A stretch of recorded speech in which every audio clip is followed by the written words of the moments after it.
അവസാനത്തെ ചോദ്യമാണ്. ഇത്ര തവണ ആവർത്തിച്ച് നാം ഇത് സ്ഥാപിക്കാൻ ശ്രമിച്ചു. നബിക്ക് പരിചയമില്ല, സഹാബിക്ക് പരിചയമില്ല, താബികൾക്ക് പരിചയമില്ല, തമിഴ് താബികൾക്ക് പരിചയമില്ല, മദ്ഹബിലെ ഇമാമികൾക്ക് പോലും പരിചയമില്ല എന്ന് ആവർത്തിച്ചു പറഞ്ഞു.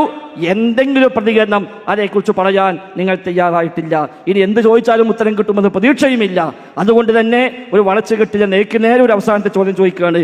ഏറ്റവും ചുരുങ്ങിയത് ഇതിനെങ്കിലും ഒരു ഉത്തരം പറയണമെന്ന അഭ്യർത്ഥനയോടുകൂടി ബാക്കി ചോദ്യങ്ങളൊക്കെ അവിടെ കിടക്കുന്നു. ഒന്നിനും കൃത്യമായി ശരിയായ രീതിയിൽ നിങ്ങൾ ഉത്തരം പറഞ്ഞിട്ടില്ല. തൽക്കാലം എന്തൊക്കെ പറഞ്ഞു എന്ന് വരുത്താൻ ശ്രമിച്ചു എന്ന് മാത്രമാണ്. അതുകൊണ്ട് ഏറ്റവും ഏത് സാധാരണക്കാരനും ബോധ്യപ്പെടുന്ന രൂപത്തിലുള്ള ഒരൊറ്റ ചോദ്യം, അതെങ്കിലും ഉത്തരം പറയണേ.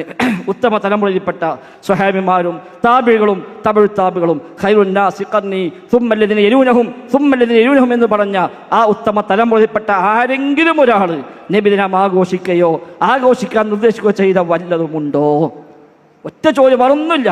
അങ്ങനെ ഉത്തമ തലമുറയിൽപ്പെട്ട ആരെങ്കിലും നബിദിനം ആഘോഷിക്കുകയോ ആഘോഷിക്കാൻ നിർദ്ദേശിക്കുകയോ ചെയ്ത വല്ലതും നിങ്ങൾക്ക് ഉദ്ധരിക്കാൻ കഴിയുമോ? അതുണ്ടെങ്കിൽ പറഞ്ഞാൽ കേൾക്കാമെന്ന്, ഇല്ലെങ്കിൽ അവർക്ക് പരിചയമില്ല എന്ന് ഇമാമിങ്ങൾ മുഴുവൻ എഴുതിയ അബൂശാമ മുതൽ സുയൂത്തി മുതൽ ഇബ്നു ഹജർ ഹൈതമി മുതൽ അസ്ഖലാനി ഇമാം മുതൽ എല്ലാവരും പറഞ്ഞ ആദ്യ തലമുറ ഇല്ല എന്ന് എല്ലാവരും ആവർത്തിച്ചു പറഞ്ഞ ആ യാഥാർത്ഥ്യം ഒന്നുകൂടെ സ്ഥിരപ്പെടുമെന്നാണ് ഞങ്ങൾ ഉദ്ദേശിക്കുന്നത്. ആ ചോദ്യത്തിന് ഉത്തരം ഞങ്ങൾ പ്രതീക്ഷിക്കുന്നു. ഏതായാലും അല്ലാഹു സുബ്ഹാനഹു വ തആല ഈ പരിശ്രമങ്ങളെ നമ്മിൽ നിന്ന് കബൂലാക്കുമാറാവട്ടെ. ശർഈയായ ബിദ്അത്തിനെ വിശദീകരിച്ച ഇബ്നു ഹജറുൽ ഹൈതമി റഹ്മത്തുള്ളാഹി അലൈഹി തന്നെയാണ് ഫതാവൽ ഹദീസിയയിൽ പറയുന്നത് മൗലിദാഘോഷം സുന്നത്താണ്, പുണ്യകർമ്മമാണ്. അൽ മവാലിദു വൽ അദ്കാറുല്ലതി തുഫ്അലു ഇൻദനാ അക്സറുഹാ മുസ്തമിലുൻ അലാ ഖൈറിൻ കസദഖത്തിൻ വദിക്രിൻ വസലാത്തിൻ വസലാമിൻ അലാ റസൂലില്ലാഹി സ്വല്ലല്ലാഹു അലൈഹി വസല്ലം. അത് പുണ്യകർമ്മമാണെന്ന് രേഖപ്പെടുത്തിയിട്ടുണ്ട് ഇബ്നു ഹജറുൽ ഹൈതമി റഹ്മത്തുള്ളാഹി അലൈഹി. ശർഈയായ ബിദ്അത്ത് എന്ന് പറഞ്ഞാൽ മുഖാലഫത്തുൻ നുസൂസാൻ, പ്രമാണങ്ങളോട് വിരുദ്ധമാകുമ്പോഴാണ് ബിദ്അത്താകുന്നത്, ദുരാചാരമാകുന്നത്. പ്രമാണങ്ങളോട് യോജിക്കുന്നത് അതൊരിക്കലും ദുരാചാരമാകുന്നില്ല. ഇവിടെയാണ് നിങ്ങളുടെ അസ്ല് വ്യത്യസ്തമാകുന്നത്. പിന്നെ മറ്റൊന്ന് പറഞ്ഞു, അലി റളിയല്ലാഹു അൻഹു എന്നൊരു വിശദീകരണം വന്നിട്ടുണ്ട്. ആ വിശദീകരണം ഖുൽ ബിഫദ്ലില്ലാഹി വബിറഹ്മതിഹി വറഹ്മതിഹി ഫബിദാലിക ഫല്യഫറഹു. ഈ ആയത്തിൽ അലി റളിയല്ലാഹു അൻഹു ആണ് അതിൻ്റെ തഫ്സീർ എന്ന് പറയുന്നത്. അത് ഗരീബായ തഫ്സീറാണ്. നിങ്ങൾ അംഗീകരിക്കുന്ന ആലൂസി പോലും രേഖപ്പെടുത്തിയിട്ടുണ്ട്. കഴിഞ്ഞില്ല. ഇനിയിപ്പോൾ ഇതിൽ പറയാനുള്ളത് ഒരു പുടുത്തുമില്ല. ഇതിൽ ജുംഹൂറായ മുഴുവൻ മഹാരഥന്മാരും അഇമ്മത്തും നബിദിനാഘോഷം പുണ്യകർമ്മമാണെന്ന് രേഖപ്പെടുത്തി നമ്മൾ വളരെ വിശദമായി ചർച്ച ചെയ്തു. അതിൽ ഇവർക്കൊക്കെ സ്വീകാര്യനായ അൽ മുജദ്ദിദ് അൽ ഫിസാനി ഇമാം സർഹിന്ദി റഹ്മത്തുള്ളാഹി അലൈഹി അവരവരുടെ പാഠപുസ്തകത്തിൽ എഴുതിയതാണ്. ഇന്ത്യൻ ഇസ്ലാഹി പ്രബോധകരിൽ ഒന്നാമത്തെ ആൾ മഹാനായ ഷെയ്ഖ് അഹമ്മദ് സർഹിന്ദിയാണെന്ന്. അദ്ദേഹം നിര്യാതനായത് ഹിജറ 1034 അത് കഴിഞ്ഞ് ഷാ വലിയുല്ലാഹി ദഹ്ലവി ഇന്ത്യൻ ഇസ്ലാഹി പ്രസ്ഥാനത്തിന് ഊർജം നൽകി. ഈ രണ്ടു മഹാന്മാരും നബിദിനാഘോഷം ആഘോഷിച്ചവരും അത് പുണ്യകർമ്മമാണെന്ന് രേഖപ്പെടുത്തിയവരുമാണ്. പിന്നെ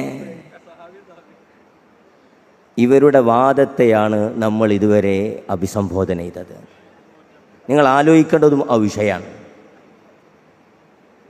സ്വഹാബത്തോ ഇമാമിങ്ങളോ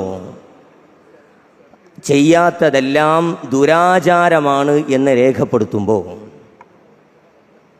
നമ്മൾ ഉത്തരത്തിൻ്റെ സമയത്ത് ചോദ്യത്തിൻ്റെ സമയത്തും ഉത്തരത്തിൻ്റെ സമയത്തും വളരെ കൃത്യമായി പറഞ്ഞു. അങ്ങനെയെങ്കിൽ ആ മാനദണ്ഡപ്രകാരം നബി സല്ലല്ലാഹു അലൈഹി വസല്ലമ തങ്ങളുടെ കാലത്തില്ല, സ്വഹാബത്തിൻ്റെ കാലത്തില്ല എന്ന മാനദണ്ഡപ്രകാരം ദുരാചാരമാണെന്ന് ആരോപിക്കുകയാണെങ്കിൽ ഇബ്നു തൈമിയെ നിങ്ങൾ മുബ്തദിയായി പറയേണ്ടി വരും. ഇബ്നു ഹജറുൽ അസ്ഖലാനി റഹ്മത്തുള്ളാഹി അലൈഹി മുബ്തദിയാണെന്ന് വിളിക്കേണ്ടി വരും. മൗലിദാഘോഷത്തെ വിശദമായി ചർച്ച ചെയ്ത മഹാന്മാരായ അയിമ്മത്തിനെ മുഴുവൻ മുബ്തദികളാണെന്ന് പറയേണ്ടി വരും. ഇത് പറഞ്ഞപ്പോൾ പിന്നെ ക്രിസ്മസാണുള്ളത്. നബിദിനം ഏകദേശം അൽഹംദുലില്ലാ അത് റെഡിയായി കഴിഞ്ഞു. അത് ജുംഹൂറും അങ്ങനെ തന്നെയാണ് പറഞ്ഞതെന്ന് അവരുടെ രേഖകൾ വെച്ച് നമ്മൾ സംസാരിച്ചു. ഏതായാലും അൽഹംദുലില്ലാ ഈ സംവാദം ചെറുവാടിയിൽ അവസാനിക്കുമ്പോൾ മഹാനായ ഇമാം സുയൂത്തി റഹ്മത്തുള്ളാഹി അലൈഹി പറഞ്ഞ ഇതിൻ്റെ രേഖ കൂടി പറയാൻ ആഗ്രഹിക്കുകയാണ്. മഹാനായ ഇമാം സുയൂത്തി റഹ്മത്തുള്ളാഹി അലൈഹി ഇതിൻ്റെ രേഖയായി പറഞ്ഞത് അക്കൻ നബിയു സല്ലല്ലാഹു അലൈഹി വസല്ലം, നബി സല്ലല്ലാഹു അലൈഹി വസല്ലമ തങ്ങൾ തൻ്റെ ജന്മത്തിൽ സന്തോഷിച്ചുകൊണ്ട് അഖീഖത്ത് അറുത്തിയിട്ടുണ്ട്. അത് മൗലിദാഘോഷത്തിൻ്റെ പ്രമാണമാണെന്ന് ഇമാമുൽ അയിമ്മ ഇമാം സുയൂത്തി റഹ്മത്തുള്ളാഹി അലൈഹി വിശദീകരിച്ചിട്ടുണ്ട്. അതാണ് ഈ അവസാനം ഞങ്ങൾ ഈ മറുപടിയുടെ സമയത്ത് ഞങ്ങൾക്ക് ഓർമ്മപ്പെടുത്താനുള്ളത്. ഇമാമീങ്ങൾ വെറുതെ പറഞ്ഞതല്ല. ഇമാമീങ്ങൾ പ്രമാണത്തിൻ്റെ വെളിച്ചത്തിൽ അവർ കൃത്യമായി നബി സല്ലല്ലാഹു അലൈഹി വസല്ലമ തങ്ങളുടെ ജന്മദിനം പുണ്യനബി തന്നെ ആഘോഷിച്ചിട്ടുണ്ട്. അതിൻ്റെ തെളിവാണ് നബി സല്ലല്ലാഹു അലൈഹി വസല്ലമ തങ്ങൾ അഖീഖത്ത് അറുത്തത് എന്ന് ഇമാം സുയൂത്തി രേഖപ്പെടുത്തിയിട്ടുണ്ട്. പഠിക്കേണ്ടവർക്ക് പഠിക്കാം. ഞങ്ങൾ ഇതുവരെ സംസാരിച്ചു വച്ചത് നിങ്ങൾ പറഞ്ഞ ദലീൽ ഒരു കാര്യം, അത് ദുരാചാരമാകാൻ പറഞ്ഞ മാനദണ്ഡം അത് നബി സല്ലല്ലാഹു അലൈഹി വസല്ലമ തങ്ങളുടെ കാലത്തില്ല, സ്വഹാബത്തിൻ്റെ കാലത്തില്ല എന്ന മാനദണ്ഡം വെച്ച് ഒരു സംഗതി ദുരാചാരമാണ് എന്ന് പറഞ്ഞാൽ അത് ബിദ്അത്തിലെ ബിദ്അത്താണ്.